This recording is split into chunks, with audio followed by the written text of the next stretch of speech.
પ્રણામ. આપણે રાત્રિ ભોજન વિશે કેટલીક વાતોને જાણીએ. આપણે એક થોય આવે છે.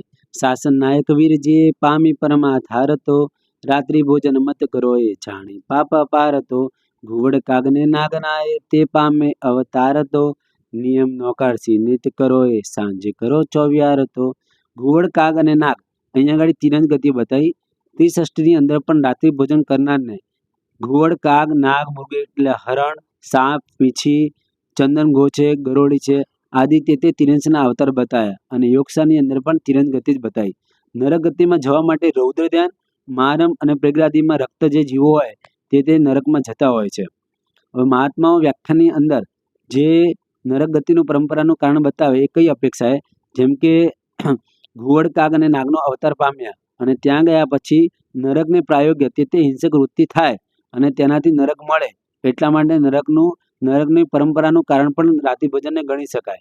અને બીજું અન્ય દર્શન જે છે તો એ રાત્રિ ભોજન કંદમૂળ પરસીગમન અને બોલ અથાણું આદિને નરકનું કારણ માને છે.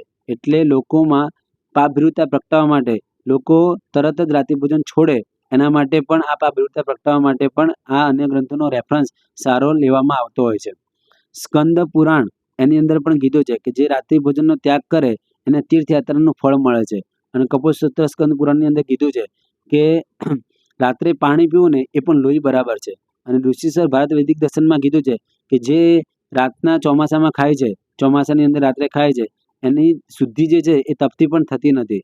એટલે અન્ય દર્શનો પણ આને ભયંકર પાપ માને છે.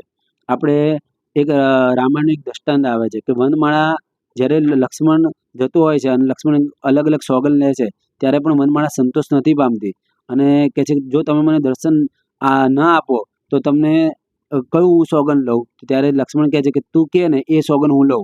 અને છેલ્લે વનમાળા કહે છે કે જો રાત્રિ ભોજન કરનારની જે ગતિ થાય એ ગતિ તમારી થાય જો તમે મને દર્શન ન આપો તો. અને છેલ્લે પછી લક્ષ્મણજી એ સોગંદ લે છે અને વનમાળા સંતોષ પામે છે.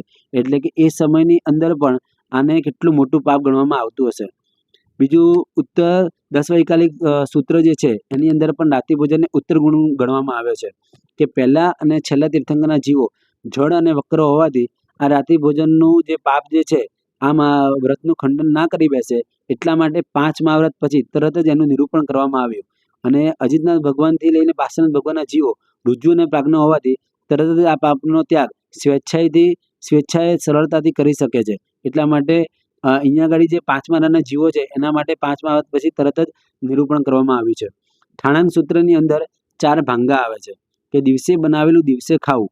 તો રાત્રે બનાવેલું જે છે ને એ તો રાતે ન જ ખવાય, દિવસે બનાવેલું પણ રાતે ન ખવાય. પણ રાતે બનાવેલું છે એ દિવસે ખાવાથી પણ અતિચાર લાગી શકે છે. એટલા માટે આ વાતનો પણ ધ્યાનમાં રાખવાનું. બીજા શારીરિક લાભો તો આપણને ઘણા બધા છે.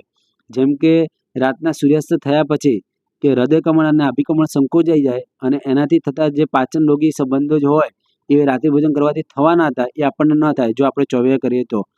અને કીડી આવે તો બુદ્ધિનો નાશ થાય, જૂ આવે તો જલોદર થાય, માખી આવે તો વોમિટ થાય, કરોળીઓ આવી જાય તો આપણને કોઢ રોગ થાય, વીંછી આવે તો તાળવું વીંધી નાખે, કાંટો આવી જાય તો ગળાની વેદના થાય, વાળ આવી જાય તો સ્વર ભંગ થાય.